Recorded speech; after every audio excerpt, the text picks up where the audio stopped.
L'agriculture est classée au Rwanda en 3e position du produit intérieur brut. C'est une activité pratiquée en grande partie à l'intérieur du pays par plus de 80% de la population et 90% des cultures consommées au Rwanda viennent de l'agriculture. 70% des taxes en provenance des produits d'exportation proviennent également de ce secteur. Même si les choses se présentent ainsi, les microfinances et les banques hésitent encore à donner des crédits consistants aux agriculteurs.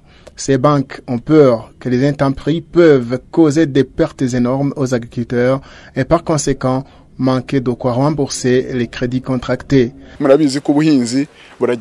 Vous savez tous que l'agriculture dépend du climat.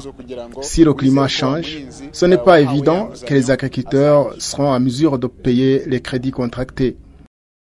La plupart des agriculteurs travaillent individuellement et ceux qui sont réunis dans des coopératives ne contrôlent pas correctement ce qu'ils font, ce qui fait que les banques perdent confiance. Le fait aussi que les banques n'ont pas d'experts en agriculture qui puissent analyser objectivement les demandes des agriculteurs alors qu'ils constituent une grande partie de la richesse du pays est un handicap majeur qui empêche aux agriculteurs d'avoir des crédits bancaires. Eric Guigamba, directeur général au ministère des Finances et de la Planification chargé du développement financier, indique que les banques devraient avoir des experts permanents en agriculture.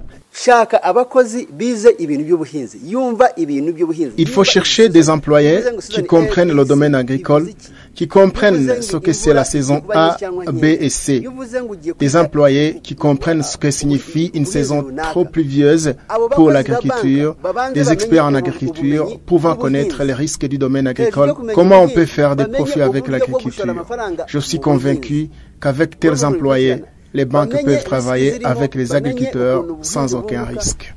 Ogwego Opportunity Bank, la première à engager des experts en agriculture qui aident à analyser les demandes de crédit des agriculteurs, indique qu'elle n'accuse aucune perte pour avoir donné des crédits aux agriculteurs. Je dirais qu'il y a du bénéfice.